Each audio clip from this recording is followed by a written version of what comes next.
Allez, bonjour et bienvenue dans ce nouveau live, cette nouvelle matinale de Critflix. Je suis ravi de vous retrouver ce matin. Je suis en pleine forme, je l'espère, ne pas trop tousser. On a un programme qui est assez léger hein, aujourd'hui, je vais être franc. Heureusement que vous m'avez posé des questions sur Insta, parce qu'on n'avait pas grand-chose à se mettre sous la main de vraiment et qualitatif au niveau information et pas trop relayé, puisque bon, le but c'est pas non plus de vous refaire l'actualité de la semaine, comme le font la plupart des gens sur Instagram, etc. Ils le font bien mieux que moi et avec beaucoup plus de professionnalisme. Donc voilà, on est là et on va discuter ensemble alors d'un truc qui est quand même assez important.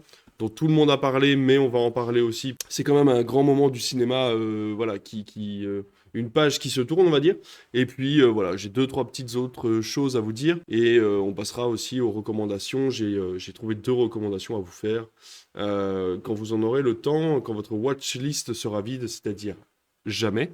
Mais voilà, et puis en plus, les questions posées sur Insta. Donc je pense que la matinale va durer la même durée que d'habitude. Mais avec des informations, on va dire, un petit peu plus courtes. Bien, le mardi, c'est le live. Le jeudi, c'est le replay sur YouTube. Le vendredi, c'est le Critflix avec David. Et le dimanche, c'est le replay en audio de la matinale. Donc voilà. Si vous aimez plus une version qu'une autre, si vous préférez m'écouter plutôt que me regarder, ce que je comprendrais, puisque je n'aime personnellement pas trop me regarder moi, bah écoutez, si vous voulez m'écouter, vous pouvez le faire en podcast. Ça peut se faire. Alors aujourd'hui, les news, au niveau des news, alors on va parler très vite parce que c'est quelqu'un que je n'ai pas forcément suivi au fur et à mesure des années de ses réalisations. C'est la mort de David Lynch, hein. Il fallait quand même en parler.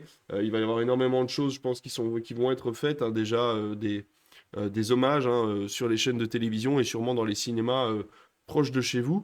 Voilà, c'est David Lynch qui est mort à 78 ans, on en parlera tout à l'heure. On va faire un petit point sur le festival de l'Alpe d'Huez, puisque cette année ça a été assez médiatisé. Le festival prend de plus en plus de place parmi bah, les autres festivals de la saison, hein, que ce soit Cannes ou les Césars. Donc ça c'est très très chouette et on vous parlera donc du coup du grand gagnant. La troisième news, ce sera une interview de Delphine Ernotte, donc la grande patronne de France Télévisions.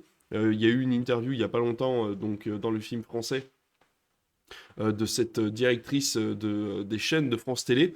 Et donc, je voulais vous en parler un petit peu. Et ensuite, deux recommandations. Erika, la série qui vient de se terminer sur TF1. Et ensuite, la deuxième recommandation, Jane Austen a gâché ma vie, que j'ai pu voir hier en avant-première. Ça sort demain. Donc, je voulais vous en parler pour pouvoir vous conseiller.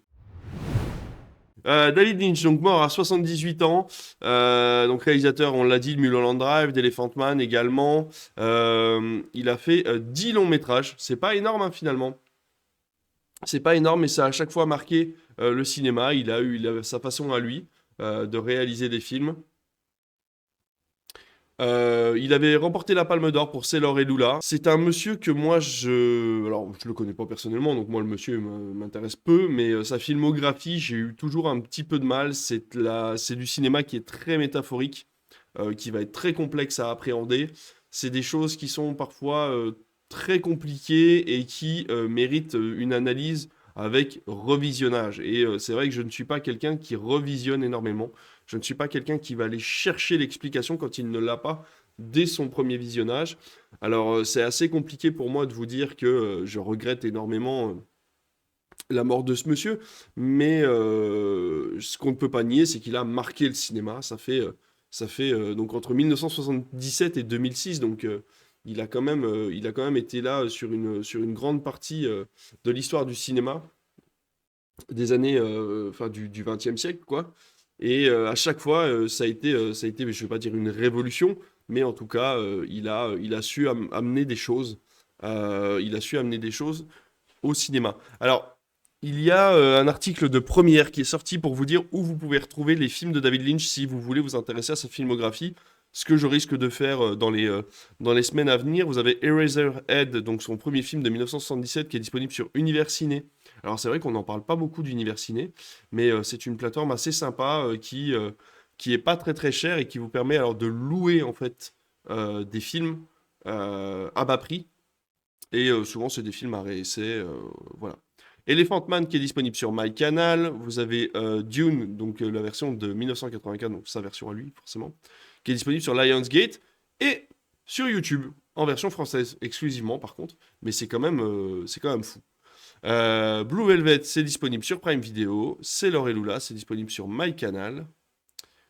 Et on a Twin Peaks ensuite qui est disponible sur Paramount+, et donc forcément sur MyCanal, puisque maintenant c'est inclus à l'intérieur. Twin Peaks Firewalk With Me sur France TV. Lost Highway sur France Télé. Une histoire vraie sur MyCanal. Mulholland Drive sur MyCanal. Inland Empire sur MyCanal également. Twin Peaks The Return de 2017 sur Paramount+, et MyCanal. Et Café Jack sur Netflix. C'est un court-métrage, ce Café Jack, c'est 17 minutes que vous pouvez regarder sur Netflix. C'est le seul film disponible d'ailleurs sur Netflix de David Lynch. Voilà, donc la plupart vont être accessibles assez facilement. Alors effectivement, il vous faudra MyCanal hein, quand même, mais sinon vous avez gratuitement Twin Peaks, du coup Firewalk With Me et Lost Highway qui sont disponibles sur France TV. Donc ça c'est entièrement gratuit. Et puis bon voilà, la plupart d'entre vous, vous avez un forfait Netflix, donc ça vous permettra de voir son tout dernier court-métrage, Café Jack. Moi c'est vrai que j'ai vu Mulholland Drive à l'époque où j'étais à la fac, et vraiment j'ai pas accroché du tout, j'ai pas réussi à rester concentré. Et toutes les métaphores, enfin, je veux dire, il y a quand même des mecs qui ont écrit des bouquins entiers pour t'expliquer Mulholland Drive. Et quand on en arrive là, c'est que il y a quand même un gros problème pour le public lambda de compréhension et comment dire, de généralisation de ton cinéma. Je veux dire, si tu peux pas comprendre un film au premier visionnage et comprendre le peu de métaphores qu'il essaye d'aborder, enfin, c'est assez compliqué comme cinéma David Lynch et j'ai trouvé ça dommage de pas vouloir m'y intéresser plus. J'ai peut-être pas commencé avec le bon film, il paraît que voilà, Blue Velvet par exemple, c'est des choses qui sont un petit peu plus abordables ou même Elephant Man, mais voilà, je m'y suis pas encore intéressé, je vais sûrement le faire malheureusement après la mort de l'artiste et j'en suis vraiment navré. Mais voilà, les hommages servent à ça aussi, à pouvoir faire connaissance avec un artiste qui va peut-être finalement nous bouleverser, quoi. On va continuer du coup les news avec 2025. 2025 qui a vu l'Alpe d'Huez se terminer le 19 janvier. Alors pour ceux qui ne savent pas ce que c'est, le festival d'Alpe d'Huez, c'est le festival de la comédie. Et oui, le festival de la comédie qui se déroule du 13 au 19 janvier, forcément à l'Alpe d'Huez. Et il faut dire que tous les ans, le festival gagne du galon.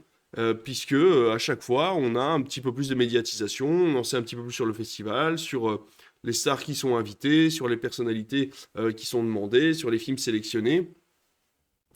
Et à chaque fois, on a un petit peu plus d'investissement dans la comédie de qualité. Cette comédie française qui va souvent aborder soit des thèmes sociaux, soit moderniser un petit peu des sujets qui ont été vus et revus.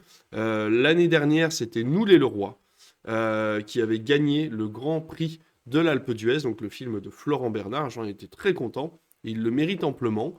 Et cette année, c'est Avignon de Johan Dionnet avec Baptiste Le Caplin et Alison Wheeler. On va avoir le prix du public, c'est Le Répondeur de Fabienne Godet. C'est avec Salif Cissé. Salif Cissé qui commence pareil à se faire un petit nom quand même dans le cinoche.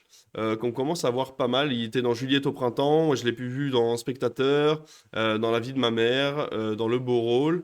Donc voilà, il a quand même pas mal de rôles à la suite là, on est content de le voir. Salif Cissé et puis Denis Podalides, pardon, voilà, on ne le présente plus. Et ça a l'air très drôle cette histoire de répondeur là, on a eu un petit teaser de disponible sur Allociné, ça a l'air vraiment très très drôle. Je pense qu'il faut aimer l'humour des Podalides. Moi, je suis pas tout le temps fan de ce qu'ils font, mais en vrai, voilà, ça peut être vraiment très très drôle. Prix spécial du jury, Les règles de l'art de Dominique Baumard. C'est le Pacte qui distribue ça. Ça sort le 30 avril. L'amour, c'est surcoté, qui est très attendu puisque le roman a eu énormément de succès auprès de la jeune génération. Et en plus de ça, là, on va avoir Hakim Djemili et Laura Felpin qui sont aux commandes, alors qu'ils sont aux commandes, qui jouent dans ce film-là, un film réalisé par Mourad Winter. Ça a l'air super. Déjà, le pitch me tente vraiment beaucoup. Et en plus de ça, moi, c'est deux acteurs que j'adore, Hakim Djemili et Laura Felpin. Donc, j'ai vraiment, vraiment hâte de voir ça. Qu'est-ce qu'on a d'autre? Donc ça, c'était pour le prix, mention spéciale du jury, L'amour c'est surcoté, prix d'interprétation féminine, Juliette Gasquet et Hélène Vincent pour On ira, d'Enya Barou. Alors Enya Barou, vous la connaissez peut-être pas, mais alors foncez voir Fleur, je vais y arriver, Fleur Bleue sur Canal, c'est une production Studio Bagel, et c'est vraiment super. Les épisodes sortent gratuitement sur YouTube au fur et à mesure, donc même si vous n'avez pas MyCanal, vous pouvez les regarder. Et voilà, franchement, Fleur Bleue, c'est trop bien. C'est à mourir de rire, c'est hyper juste, les dialogues sont vraiment très bien écrits. Et puis elle est passée dans Hot Ones pour les 40 ans de Canal. Elle a eu droit de goûter, à goûter une sauce, une des plus épicées en plus, je pense. Mais ouais, non, franchement, Inyabaru, je pense qu'elle peut avoir une belle carrière dans la comédie parce qu'elle écrit très bien. En tout cas, enfin, si c'est elle qui écrit, je pense qu'elle n'est pas toute seule, mais en tout cas, c'est vraiment super. Qu'est-ce qu'on a d'autre ensuite? Benjamin Laverne pour... Non, prix d'interprétation masculine, je vais y arriver. Benjamin Laverne pour Le mélange des genres de Michel Leclerc. Donc c'est chouette, Benjamin Laverne, bon, bah, on le connaît maintenant, hein, je dirais, il était dans Enfant Phare cette année, qui a eu un succès de malade. Enfin, un succès de malade. Disons que c'était un succès inattendu. On s'attendait à faire une centaine d'entrées comme on fait d'habitude, et ça a largement dépassé nos espérances. Et le bouche à oreille, c'est la première fois que je vois ça, enfin la première fois, c'est très rare de voir ça, c'est cette énorme bouche à oreille en fait qui s'est fait entre les gens, quoi. C'est pas de la médiatisation, ils ont été assez peu sur les plateaux, mais en fait les gens en ont parlé entre eux, et moi en fait j'ai commencé à augmenter le nombre d'entrées de Enfant Phare au lieu de le diminuer, parce qu'en fait les gens en ont énormément parlé autour d'eux, on a même remis des séances de programme en programme parce que des personnes ne l'avaient pas vu par chez nous. Et donc c'était assez fou. Prix du court-métrage des Doigts en Or de Shrissa Florou. Le coup de cœur des Alpes, ce sera Avignon, donc le même film que le Avignon donc de Johan Dionnet. Et ensuite, le prix Canal du meilleur film, également, Avignon, de de Dionnet. Pour vous dire que Avignon, c'est distribué par Warner Bros, du coup. Donc c'est assez marrant, c'est un grand producteur américain qui distribue Avignon, mais c'est pas la première fois qu'on voit Warner, hein, de toute façon. C'est eux qui avaient produit Permis de construire à l'époque avec Didier Bourdon, là, sur le film En Corse. C'est eux aussi, cette année, qui produisent Les Cadeaux, qui a bidé complètement, mais... Notez que voilà, leurs enfants après eux, c'est eux aussi, hein, donc ils font même du film à réessai maintenant en France. Bien sûr, tout ça est pour financer une partie de la chronologie des médias et avoir accès aux films qu'ils produisent beaucoup plus tôt sur leur plateforme, ce qui est quand même relativement normal. On va passer à la troisième news. Cette troisième news, elle concerne la télévision. Alors, c'est pas mon sujet de prédilection. D'habitude, c'est David qui s'en occupe si vous écoutez les podcasts du vendredi. Mais là, ça me semblait important puisque j'ai lu un truc qui m'a fait sourire, mais sourire jaune, on va dire, puisque donc c'est une interview de Delphine Ernotte de France Télévisions qui nous dit que l'audience n'est pas le principal moteur, le principal moteur de France Télévisions. Donc dans un entretien à la Tribune une dimanche qui a été reporté sur le film français, il faut savoir que donc du coup, comme on l'a dit dans la dernière émission avec David, la numérotation TNT va changer et le bloc France Télévisions va se retrouver au même endroit. France 2, France 3, France 4, France 5 vont faire partie des chaînes 2, 3, 4 et 5. Donc vous aurez tout le bloc France Télévisions au même endroit. Juste France O, bien sûr, qui n'est plus diffusé via la TNT. Il faut aller le chercher normalement via le câble ou le satellite ou votre box. Mais en tout cas, les chaînes de la TNT ne diffusent plus France O en tant que telle. Mais voilà, sinon pour toutes les autres chaînes, et puis c'est bien sûr France 24, mais France 24 qui est une chaîne internationale. Elle n'est pas considérée comme étant faite pour le public français. Dans tous les cas, France 4 vient d'être déplacée du coup sur la chaîne numéro 4, ce qui en fait une chaîne beaucoup plus importante puisque beaucoup plus proche de la chaîne numéro 1 et bien sûr des deux premières chaînes de la télévision française, TF1, France 2, mais aussi France 3 qui fait de très bonnes audiences. Donc là, on se retrouve avec France 4 qui se retrouve en numéro 4. Forcément, France Télévisions va changer son fusil d'épaule par rapport à France 4 pour essayer de booster un peu les programmes qui étaient ici un petit peu plus discrets, puisqu'en étant sur la chaîne 14, on peut se permettre de faire un petit peu moins d'audience, puisqu'on fait partie de la TNT.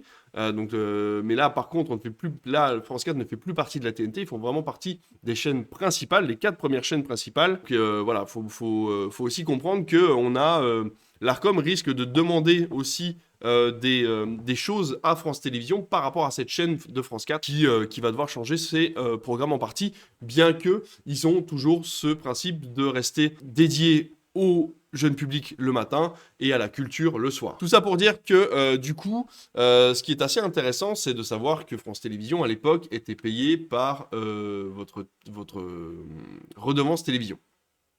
Vous aviez un trou dans votre mur sur lequel pouvait être reliée une télévision, vous deviez payer une redevance. Vous aviez une télévision chez vous, vous devez payer une redevance. C'est comme ça coûtait, je crois, c'était 130 ou 140 euros par an. C'était à payer en une fois, vous pouviez le mensualiser comme tous les impôts. Et ces impôts-là servaient à refinancer la télévision.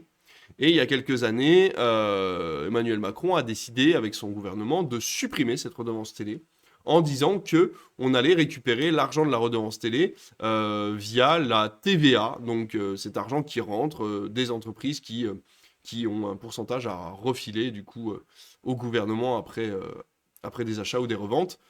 Et cette TVA apparemment aurait pu permettre à la redevance d'être supprimée et à France Télévisions de garder le même budget, que ça ne bougerait pas pour l'instant, etc., etc. La première année, tout s'est bien passé. Et ici, en 2025, coupe budgétaire de 100 millions d'euros. 100 millions d'euros au total pour France Télévisions en moins. Ils vont devoir donc du coup se séparer de 180 postes sur France Télévisions et aussi faire des économies sur les programmes.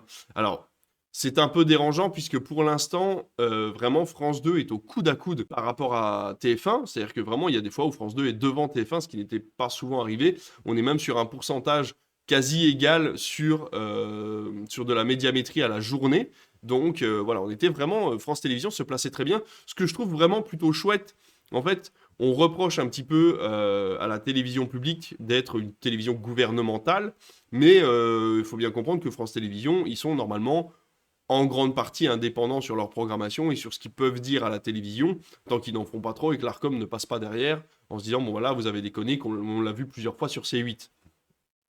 Ils ont quand même une liberté d'expression, il ne faut pas se leurrer là-dessus. Ils ne sont pas contrôlés par le gouvernement, ils ont juste des obligations de diffusion parfois sur des retransmissions ou des choses comme ça, mais voilà, ils sont quand même assez libres de ce qu'ils diffusent. On le voit d'ailleurs dans certains messages dans les séries télévision qu'ils proposent ou dans certaines émissions.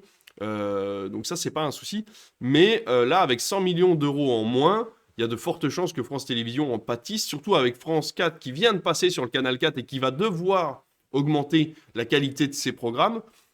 C'est très très inquiétant pour la suite. Ils vont devoir répartir forcément l'argent sur les 5 chaînes de France Télévisions et franchement, ça sent pas bon. Et donc c'est de ça surtout que je voulais vous parler. À la limite, l'interview, en règle générale, il est assez commun, où elle explique que voilà, ils vont essayer de varier les programmes, ils vont essayer de tenir le cap, et que bon, ben, eux, ils s'en foutent des audiences, ce qui est vrai, puisque de toute façon, après 20 heures, il n'y a plus de publicité. Donc, en fait, ils s'en foutent de faire 3, 4 ou 2 millions le soir après 20 heures, puisque dans tous les cas, il n'y a plus de forte pub. Ce qui les intéresse, c'est l'audience en journée. C'est pour ça que souvent, les programmes en journée, ils misent tout dessus pour essayer d'être toujours les premiers sur les programmes en journée, c'est parce que c'est là qu'il y a de la pub et c'est là qu'ils peuvent jouer sur le forfait pub et faire payer un peu plus cher pour ramasser un petit peu d'argent dans la journée. Et ensuite, le soir, à partir de 20 heures, vous le savez, ça fait des années que c'est comme ça, la publicité a été supprimée sur les chaînes publiques et donc il n'y a plus de publicité une fois que votre film commence ou que votre émission commence, c'est sans pub jusqu'à la fin du programme.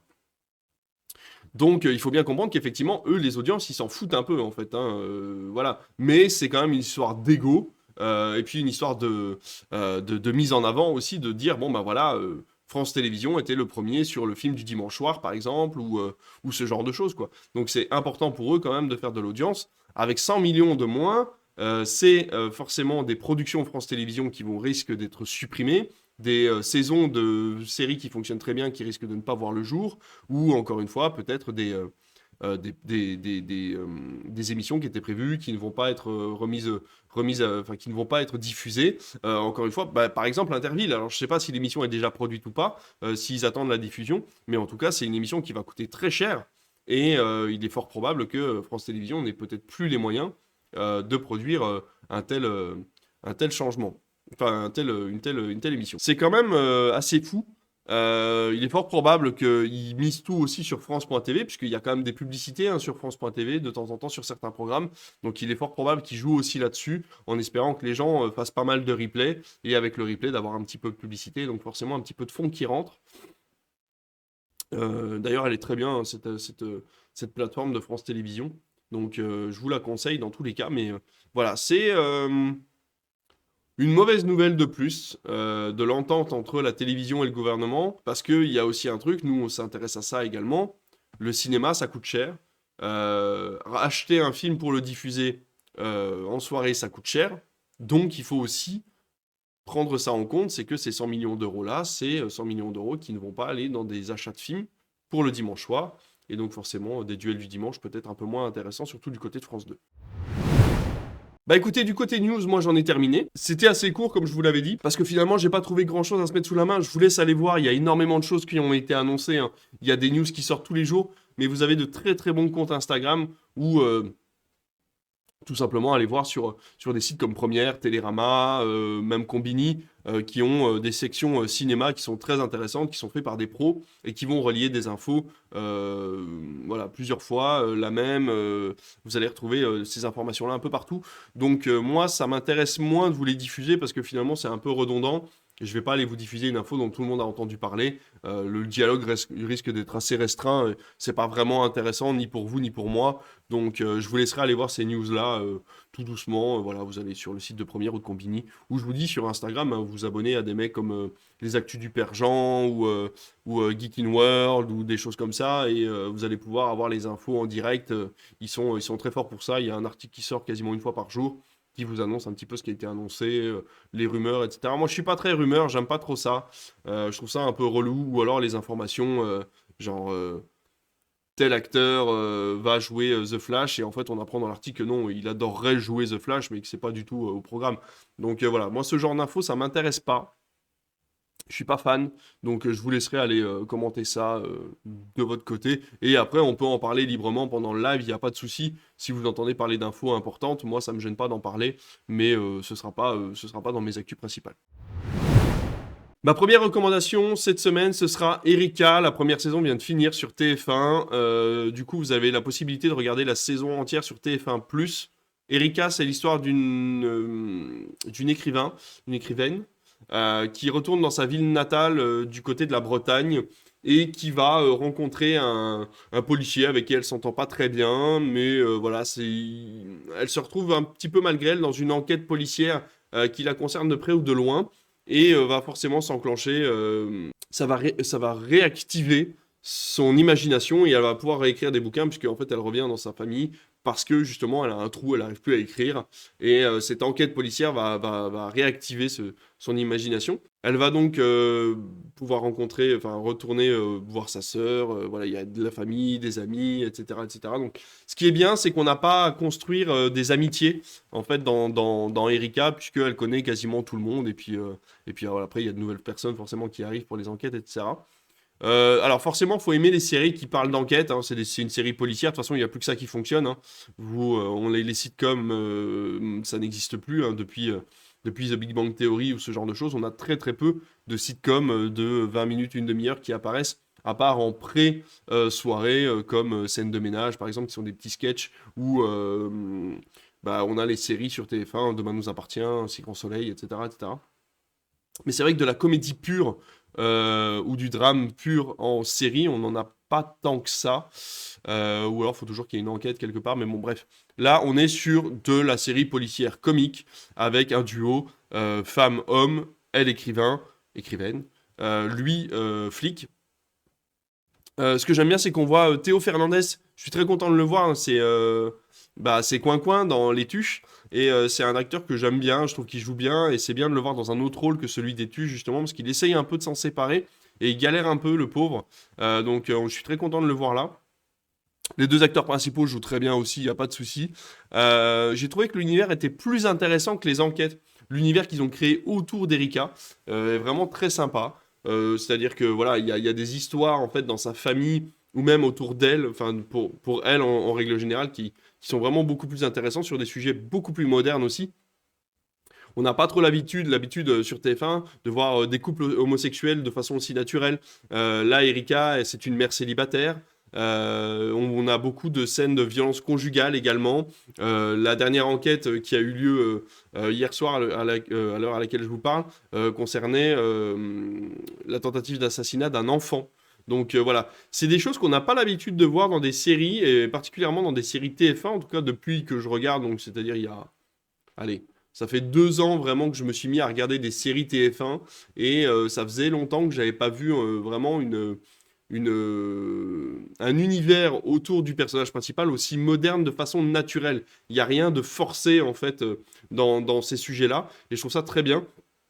Il y a même presque des scènes un peu dures, hein. De temps en temps, les scènes de violence conjugale sont assez intenses. Le personnage d'Erika est très très intéressant parce qu'en fait elle a perdu un enfant quand elle était en couple et donc son mari l'a quittée à cause de ça. Et donc là elle arrive par miracle à avoir un nouvel enfant et du coup ça donne accès à un truc que j'avais jamais vu avant, c'est une temporalité dans les séries. Ce qui est intéressant avec Erika, c'est aussi cette temporalité qui est très précise parce que c'est vrai que souvent, quand on regarde une série policière, on ne sait pas trop si l'enquête d'après se passe 2 mois, 6 mois, 1 an, 2 ans après. On a un peu de mal avec ça. D'ailleurs, c'est aussi pour ça que j'avais arrêté Master Crime parce que je comprenais rien à la temporalité. Ils sont en coloc, ils sont plus en coloc, ils s'entendent bien, ils sont en couple, ils le sont pas, on sait plus. Donc du coup, c'était un peu compliqué.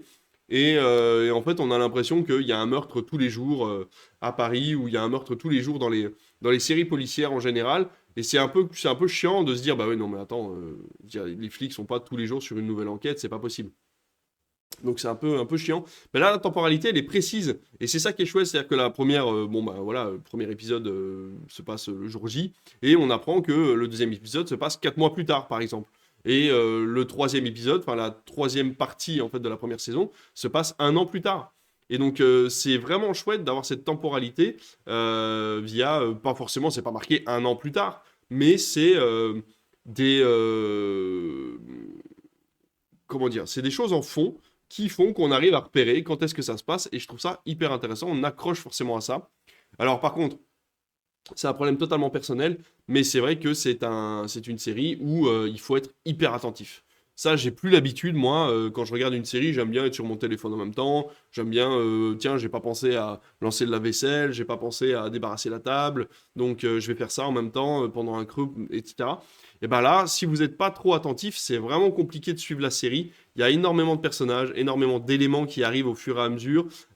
C'est très bien monté, mais alors si vous n'êtes pas à fond dedans, et ben vous loupez un bout. Et puis vu que les épisodes sont en 2 parties à chaque fois, si vous avez loupé des infos dans le premier épisode, c'est très difficile de raccrocher les wagons dans le deuxième. Donc voilà, faut faire attention à ça. C'est-à-dire que si vous vous lancez dans la série et que vous voulez suivre l'enquête, parce que vous n'êtes pas obligé, hein. Moi, je vais vous avouer que c'est pas les enquêtes qui m'intéressent le plus.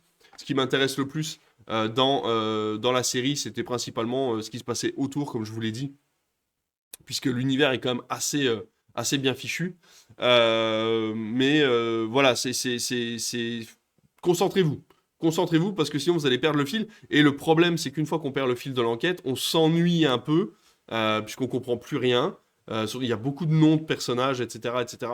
Donc si vous vous perdez là-dedans, vous risquez de vous ennuyer. Donc voilà, soit vous restez attentif, soit vous mettez l'enquête de côté et vous vous intéressez que ce qui se passe autour de la vie d'Erika et de ce policier qui s'appelle Patrick, puisqu'on n'entend pas Patrick.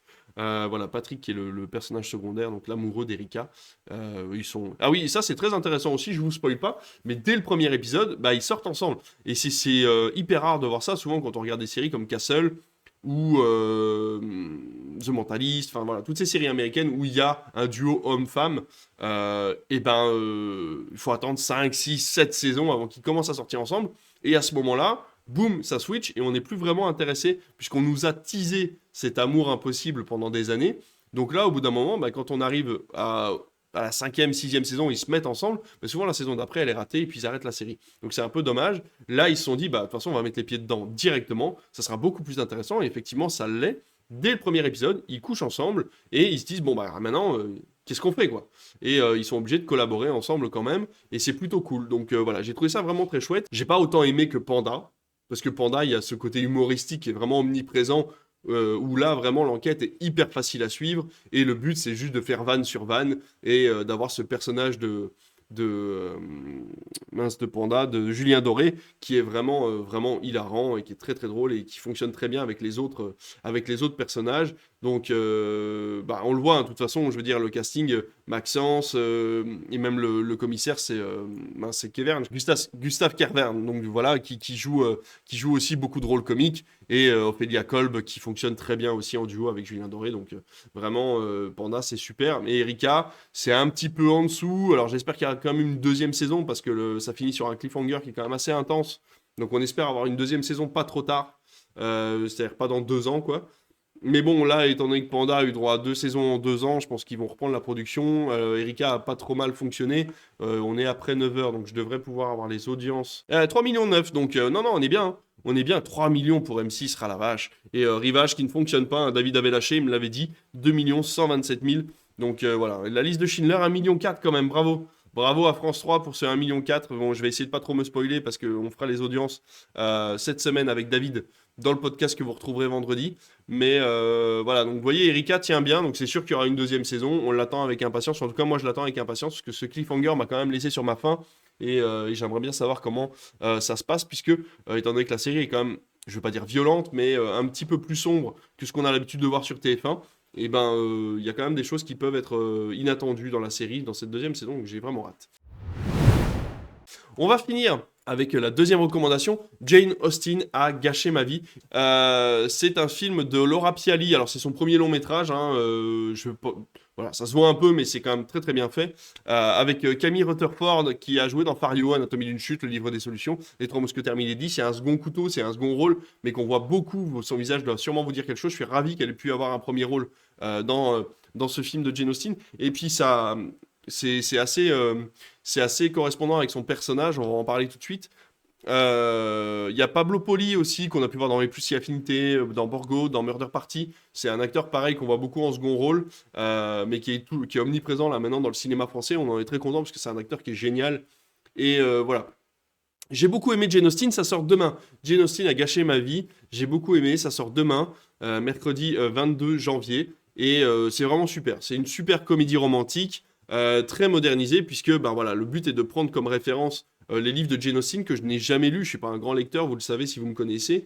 Mais en tout cas, c'est vraiment, vraiment très sympa comme film. Et ça donne envie de lire du Jane Austen, justement, puisque c'est une femme qui a complètement modernisé les personnages féminins qui ont pu inspirer, par exemple, Bridget Jones, tout simplement. C'est des femmes qui ont beaucoup d'humour, et c'est surtout des femmes qui ne sont pas diabolisées par les hommes. C'est une femme qui écrit des rôles de femmes, et c'est ça qui fait du bien dans les années 70, je crois, qu'elle a écrit ces livres-là. Et je suis vraiment très content d'avoir vu ce film, parce que c'est super bien écrit, les dialogues sont vraiment impeccables. On a une femme qui est hyper naturelle, ça fait vraiment du bien. Elle est son meilleur pote. Bon, bah finalement, au bout d'un moment, ils couchent ensemble, mais ils se rendent compte que bah, c'était peut-être pas aussi ouf, hein. Est-ce que vraiment c'est le pied de sortir avec son meilleur ami? Bah, peut-être pas forcément. Il y a quand même ce côté comédie romantique où elle rencontre ce gars avec qui elle s'entend pas, puis finalement elle s'entend de mieux en mieux avec lui. Elle se rend compte que lui aussi il a des problèmes, c'est pas parce qu'il est riche qu'il n'a pas de soucis, etc., etc. Enfin, c'est vraiment super super chouette. Le rythme comique est super intéressant. On a des moments complètement incohérents où elle croise des lamas dans un jardin, où elle va tomber parce que bah voilà, elle se lâche un peu et puis bon bah c'est la chute comique de situation. C'est vraiment vraiment très chouette. C'est bourré de plein de choses. C'est bourré de philosophie sur l'écriture, sur le bouquin, que représente le livre, à quoi il sert. Est-ce qu'il faut forcément qu'un livre soit politique? Tout autant qu'un film, est-ce qu'il faut forcément qu'un film soit politique? Alors, le film sera politique, dans tous les cas. Mais est-ce qu'il faut qu'il le soit par... Est-ce qu'il faut qu'il soit conscient de sa politisation? C'est ça surtout qui est intéressant. Là, le film est 100% féministe. Le but est de créer un personnage féminin, fort, qui pense être le personnage secondaire de son film alors qu'il en est le personnage principal. Et c'est ça qui est très intéressant. C'est que ce personnage-là, au début, elle n'a pas conscience qu'elle est l'héroïne de l'histoire. Elle essaye de se cacher un petit peu derrière ses défauts. Elle a eu des travers dans sa vie, il y a eu des problèmes, et elle n'a pas envie d'en parler. Elle a envie de rester un petit peu cachée dans sa librairie qui ne vend que des livres en anglais. Et ça aussi, c'est hyper intéressant. Et c'est vrai que je vous ai même pas raconté l'histoire, en fait. C'est l'histoire alors, je ne sais plus son prénom, mince. Ouais, je suis nul avec les prénoms, c'est un truc de fou. Je ne retiens jamais les prénoms. des personnages dans les films. Ça, c'est un truc de dingue. Je sais pas si vous arrivez. Elle s'appelle Agathe. Agathe, elle travaille dans une librairie qui ne vend que des livres en anglais. Je sais pas trop, je sais pas si ça se passe à Paris ou sur la côte atlantique. Et son meilleur ami, du coup, envoie un manuscrit qu'elle a écrit, enfin le début d'un roman qu'elle a écrit, à la résidence Jane Austen en Angleterre. Donc c'est dans la grande maison de Jane Austen. C'est ses neveux, je crois, qui tiennent le truc. Et donc du coup, ils invitent des écrivains de talent à, pardon, à venir trouver l'inspiration dans cette résidence. Et elle est invitée à aller dans cette résidence. Elle y va, bah, voilà, un peu à contre-cœur, mais elle y va. Et bah, elle va forcément, pas forcément écrire un livre, mais apprendre à vivre là-bas, apprendre à se libérer, à rencontrer d'autres personnes, à voir qu'il existe plusieurs univers et pas que le sien. Et c'est très très intéressant. C'est vraiment très chouette. Voilà, j'espère que ça va faire des entrées. C'est soutenu par l'AFCAE, encore une fois, c'est pour ça que j'ai pu le voir en avant-première. Donc c'est un film à réessayer. Hein. Je vais être franc, j'ai pas vraiment compris pourquoi le film était soutenu par l'AFCAE.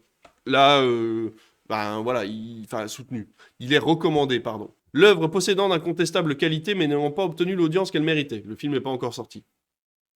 Œuvre recherche et découverte, c'est-à-dire ayant un caractère de recherche et de nouveauté dans le domaine cinématographique. Pas vraiment. Œuvre reflétant la vie du pays dont la production cinématographique est assez peu diffusée en France. Le film est français. Œuvre de reprise présentant un intérêt artistique ou historique et notamment considérée comme des classiques de l'écran. Donc ça c'est pour le patrimoine, donc ça ne fonctionne pas non plus. Œuvre de courte durée tentant de renouveler l'art cinématographique, ceci n'est pas un court-métrage, donc ça ne marche pas non plus. Peuvent également être compris dans les programmes cinématographiques d'art et essai des œuvres récentes ayant concilié les exigences de la critique et de la faveur du public et pouvant être considérées comme apportant une contribution notable à l'art cinématographique. Bah, encore une fois, le film n'est pas sorti, donc les critiques sont pas sorties et le public n'a pas dit s'il aimait ou pas, donc ça ne marche pas. Et des œuvres cinématographiques d'amateurs présentant un caractère exceptionnel. Ça pourrait être peut-être celui-ci. Effectivement, il pourrait être recommandé puisque il y aurait un caractère. Ça veut tout et rien dire, un caractère exceptionnel. Je dis pas que le film est pas bien. Attention, si Laura Piali écoute cette vidéo, ce que je ne pense pas, mais voilà, j'ai adoré votre film, c'était super. Mais je ne comprends pas pourquoi il est recommandé par l'AFCAE, hormis le fait que c'est un film à petit budget qui mérite d'être mis en avant parmi la sélection forcément qu'il y a au cinéma. Et voilà, il risque d'être un petit peu mis de côté, puisque les gens vont peut-être aller voir autre chose. Là, je comprends, mais c'est vrai que voilà, parfois il y a des recommandations. Alors, ça veut rien dire une recommandation, c'est juste l'AFCAE qui le met en avant via leur réseau, voilà, à droite à gauche. C'est pas non plus. Voilà. Mais bon, il est quand même recommandé par les indés d'Allociné. Alors ça, c'est un nouveau truc aussi, les indés d'Allociné. Un jour, je vous parlerai du rachat d'ailleurs, de tout ce qui est Box Office Pro par une société française, hein, puisque Box Office Pro appartenait à Webedia depuis un moment, tout comme Allociné. Et il y a une grosse partie qui a été rachetée par une société française, puisque maintenant, Box Office Pro, donc tout le côté professionnel de l'exploitation cinématographique et des services liés à l'exploitation, sont retournés du côté français, et ça peut être intéressant. Voilà, donc c'était super, je vous le conseille, ça sort demain, ça s'appelle Jane Austen a gâché ma vie, et n'hésitez pas à aller le voir, c'est vraiment... On m'a posé 3 questions sur Instagram, on m'a demandé d'en parler. Thomas m'a demandé, est-ce que les films, est-ce qu'on peut parler des films qui sont moins bien au premier trimestre de 2025? Je ne suis pas entièrement d'accord avec lui, mais c'est vrai que quand on regarde le calendrier, les grosses sorties déjà sont pas énormes, c'est pas des gros blockbusters, genre des suites ou des licences hyper attendues, mais c'est étalé. C'est-à-dire que par exemple, au mois de février, on va avoir le nouveau Captain America. Le nouveau Captain America qui va arriver au cinéma, ce qui est quand même une grosse sortie. Il y a des films qualitatifs comme Better Man, par exemple, qui sort demain. Mais c'est vrai que si on fait le listing jusqu'au mois de mars, il n'y a pas énormément de choses. Il y a les Tuches, forcément, qui sortent. Paddington aussi, au mois de février, juste avant les vacances. The Brutalist, qui risque de faire quelques entrées. Un nouveau Bridget Jones, qui sort au mois de février. On a Mercato qui est peut-être un petit peu attendu quand même, mais les films de sport, on sait que ça marche jamais non plus de folie. La semaine du 26 février, il n'y a absolument rien. Mikey 17 de Bong Joon-ho, on l'attend parce qu'on adore Bong Joon-ho et on adore Robert Pattinson, mais on sait que ça va pas faire des entrées de folie. In the Lost Land, le dernier film de Paul W.S. Anderson qui a fait tous les Resident Evil, c'est pareil, le mec, ça fait longtemps que son nom ne parle plus trop ou en tout cas, c'est pas son nom qui va attirer les gens en salle.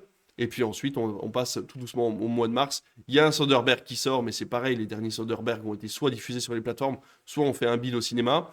Le 19 mars, on a les Baudins qui partent en vrille qui sort, mais ça va surtout fonctionner dans les campagnes et pas du tout à Paris, donc ça c'est sûr. Et Blanche-Neige, Blanche-Neige qui a de fortes chances de se casser la tronche, même si c'est Mark Webb qui l'a réalisé. Mark Webb qui avait fait, si je ne me trompe pas, les Amazing Spider-Man à l'époque, qui est une des franchises les moins appréciées finalement. Mais bon voilà, Mark Webb, hein, qui est quand même un nom relativement connu maintenant dans le cinéma. Est-ce que ça va attirer les gens en salle? Pas sûr. Blanche-Neige, personne ne l'attend.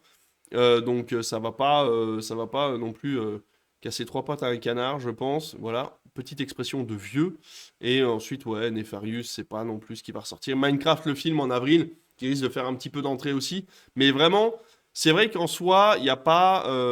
En fait, on n'a pas une succession d'énormes blockbusters à la suite qui vont nous permettre d'enchaîner les cercles vertueux comme on l'a eu en fin d'année avec Vaiana, Mufasa, ou même au mois de juillet avec Moi Moche et Méchant 4. Gageons que, mais c'est vrai que ce début d'année est quand même relativement, on va dire, moumou.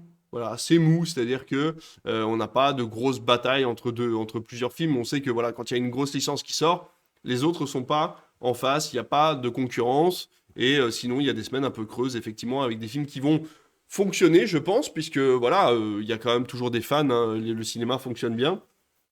Mais ça va pas être du 4, 5, 10 millions comme on l'a eu pour un petit truc en plus, le Comte de Monte Cristo, etc., qui est quand même monté à 8 millions d'entrées. Donc, euh, donc voilà, on verra sur les mois qui arrivent, sur les semaines qui arrivent, si ce premier trimestre est intéressant ou pas. Mais je pense quand même que Thomas a raison. Les cinéphiles seront comblés, mais le public lambda, ceux qui viennent au cinéma 3 ou 4 fois par an, seront peut-être un petit peu mis de côté. Alors, il voulait parler de la qualité des plateformes oubliées. Je vais garder ce sujet-là pour plus tard parce que malheureusement, Thomas a dû partir et je pense que ça peut être intéressant de discuter avec lui. On voulait parler d'Apple TV et de la deuxième saison de Severance. C'est vrai que moi, Apple TV, je regarde beaucoup de séries sur cette plateforme et je trouve ça vraiment très qualitatif.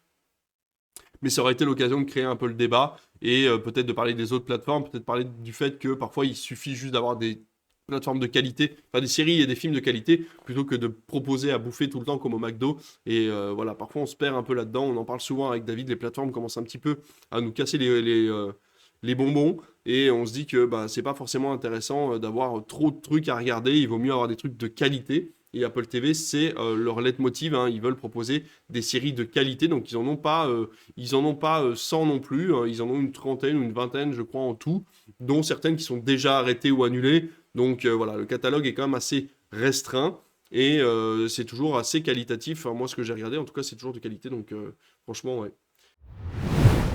Le dernier, c'est l'Odyssée de Nolan. J'ai eu cette question, du coup, hier soir.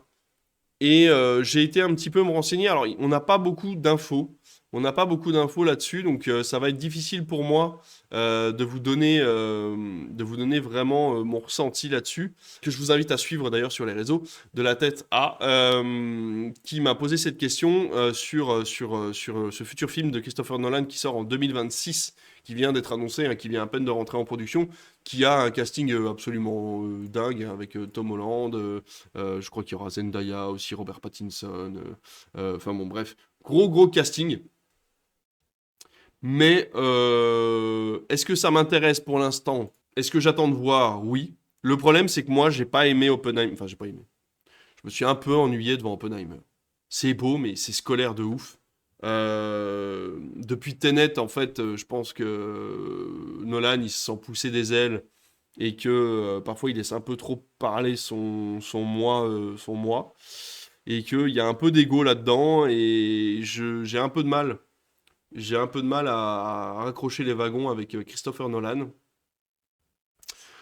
Donc j'attends de voir. J'attends de voir comment se passe la production. C'est quand même un truc assez énorme. Universal va mettre énormément de ronds là-dedans. De ce que j'ai compris, moi je pensais que ça allait être une adaptation moderne de l'Odyssée, mais non, non. Il va apparemment vraiment faire l'Odyssée d'Homère en version film, en costume, avec un voyage à travers le monde pour qu'on ressente vraiment les différentes îles, les différents voyages que va faire Ulysse à travers son voyage. Alors encore une fois, est-ce qu'on n'irait pas chercher des Grecs pour jouer des Grecs plutôt que de prendre des Américains? la question se posera. Mais là, étant donné que c'est pas du whitewashing, ben, du coup, personne va rien dire, je pense. J'attends de voir vraiment. En fait, tout ce qui est péplum et aventure épique comme ça, ça me fait peur. Ça me fait vraiment peur. Et en plus, enfin, c'est prévu pour 2026. Ça veut dire qu'ils ont qu'un an et demi. Parce à mon avis, le film va sortir au mois de juillet. Hein, ça va être le blockbuster de l'été. Hein. Ça veut dire qu'ils ont un an et demi pour faire et la prod, et le tournage, et le montage sur un film de Nolan. Moi, j'y crois pas trop. Hein. Moi, j'y crois pas trop. Je mets pas ma pièce dessus. En plus, est-ce que c'est un sujet qui va attirer les gens? Est-ce que Nolan est encore un nom qui attire les gens au cinéma? Oui, puisque Oppenheimer a fonctionné. Mais Oppenheimer a fonctionné parce que Barbie a fonctionné et que le Barbieheimer, là, l'espèce de combat sur Internet entre les deux films, a battu son plein à l'époque. Mais vraiment, Oppenheimer a fait beaucoup moins d'entrées que Barbie. Ça, c'est sûr et certain. Et, euh, et ça a été un cercle, encore une fois, vertueux. Mais je pense que si Oppenheimer était sorti tout seul sur son terrain, il n'aurait pas eu le succès qu'il a eu s'il n'y avait pas eu Barbie en face. Donc voilà mon avis sur le prochain film de Christopher Nolan, qui sera du coup l'Odyssée, tiré de l'Odyssée d'Homère. Donc ben, on verra bien. De toute façon, il y a plein d'autres films qui sortent d'ici là. Je pense qu'on aura le temps d'oublier ce film-là avant de pouvoir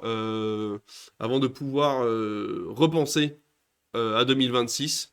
Il y a énormément de choses qui vont sortir en 2025 et j'ai très hâte de pas mal de ces productions. Je vais essayer d'être très curieux cette année, essayer de voir un petit peu de tout. Parce qu'il y a des choses très originales, je pense, qui vont être proposées. Comme par exemple Toute pour une, j'aimerais bien le voir celui-ci, donc qui est une revisite des Trois Mousquetaires, mais en version femme, avec des femmes qui se déguisent en hommes pour jouer les mousquetaires. Je trouve ça très drôle, je trouve le concept très intéressant. Donc voilà, c'est le genre de petit film, moi, que voilà, ça essaye de faire un pas de côté. J'espère que ça pourra fonctionner pour eux. Donc voilà. C'est là-dessus que va se terminer cette matinale.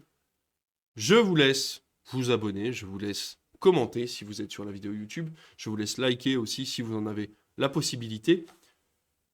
Ce direct, vous l'avez tous les mardis matins. C'est la matinale à partir de 9 heures. On fait ensemble le point de ce qui se passe dans le cinéma et à la télévision. Encore une fois, je ne relais pas les informations les plus importantes. Je vous laisse aller voir ça sur Instagram ou sur les sites dédiés comme Première Combini, etc. Moi, je vais chercher des informations un petit peu plus discrètes, un petit peu plus niches. Ça nous permet de créer des discussions intéressantes. Donc le mardi matin, c'est le live. Le jeudi matin, vous avez le replay sur YouTube. Et le dimanche matin, vous avez la version podcast qui sort sur toutes les plateformes d'écoute. Et bien sûr, le vendredi matin, entre les deux, vous avez le Critflix de la semaine. On a repris les Critflix hebdomadaires avec David. Le pauvre, je lui en fais voir de toutes les couleurs. Je l'oblige à enregistrer toutes les semaines, à avoir une recommandation toutes les semaines et à avoir des news télé toutes les semaines, en plus des audiences et du programme. Je vais l'épuiser jusqu'à la mort, mais ça lui fait plaisir, donc ça me fait plaisir à moi aussi. Et j'espère que ça vous fait surtout plaisir à vous. Donc voilà, encore une fois, n'hésitez pas à nous soutenir simplement en parlant de nous autour de vous, en likant, en commentant et puis en partageant. Hein, quand on sort quelque chose, ça peut être aussi intéressant. N'hésitez pas vraiment à en parler, ça fait vraiment plaisir. On a les écoutes qui augmentent tout doucement et les vues sur YouTube qui augmentent tout doucement, ainsi que nos abonnés sur Twitch. Donc ça, c'est très chouette. Donc en espérant qu'au bout d'un moment, ça décolle. Mais si ça décolle pas, c'est pas grave, parce que je suis toujours ravi de faire ces matinales avec vous, même si on est assez peu nombreux, c'est toujours hyper intéressant et hyper bon enfant. Et l'intérêt aussi de ne pas avoir trop de monde, c'est qu'on sait qu'on n'aura pas de conflit avec des personnes qui viennent foutre un peu le boxon. Donc voilà. C'était le mot de la fin. Je vous souhaite à tous une très bonne journée, en ce mardi ensoleillé de mon côté, même s'il fait froid. Et puis, bah écoutez, mettez des écharpes et des bonnets, couvrez-vous, et passez une très bonne semaine. À bientôt. Salut!